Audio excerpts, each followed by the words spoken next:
Asha, kanina pa tayo nandito pero yung boyfriend mo wala pa rin ha. Malapit na daw siya.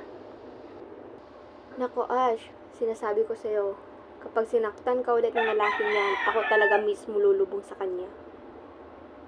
Grabe ka naman, Sof. I'm just concerned lang naman, Ash.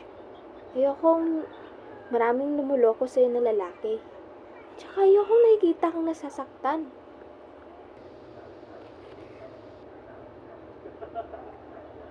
Dito na daw siya.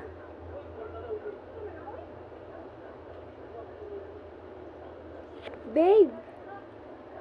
Hi, babe. Unexpected. Nasisipot ka talaga.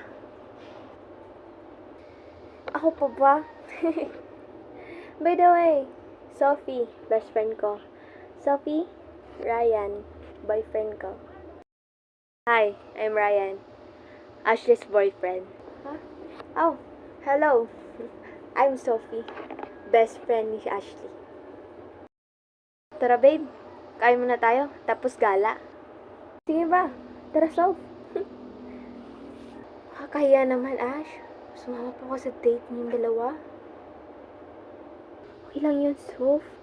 At saka, ako naman din yung nag-aya sa'yo eh. Di ba, babe? Kaya nga, Soph. Tsaka, halata naman sa mukha mo na makapal.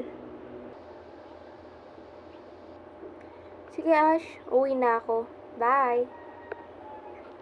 O, sige, Soph. Bye. Ingat ka, ha.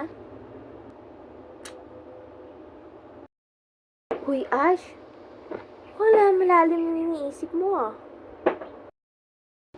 Kasi naman si Ryan, eh. Laging busy. Nagbago na siya. Ash, baka may nasikaso lang. Grabe. Ilang linggo, busy. Tsaka malapit na yung anniversary namin. Second anniversary.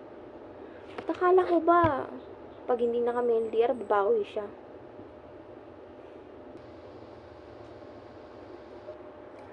Ash, kailangan ko na pala umalis.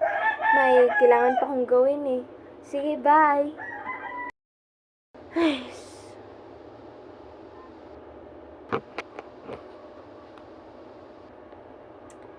surprise ko kaya si Ryan ngayon.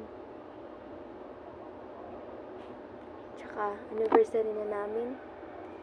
Second anniversary. Hello po, Manang. Nandiyan po ba si Ryan? Sige po.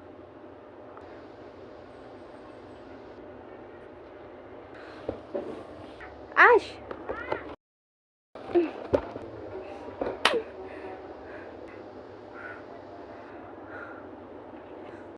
Ano, Ryan? Mag-explain ka? Kitang-kita ko na sa dalawang mata ko. I don't need your stupid explanation. Pasok.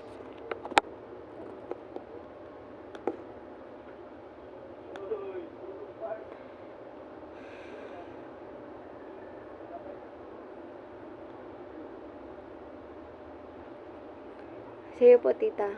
Hanapin ko po si Sophie.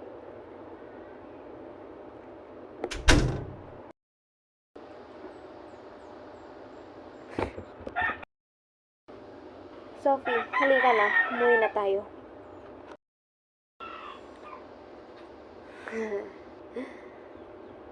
Sabi ko na nga ba, hindi mo ako matitiis eh.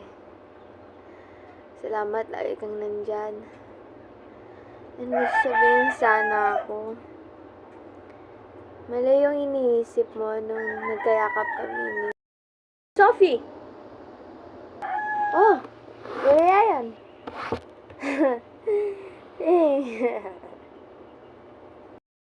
Kuya?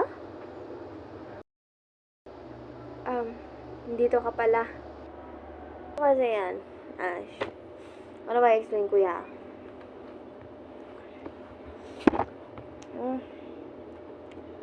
Half brother ko talaga to si kuya.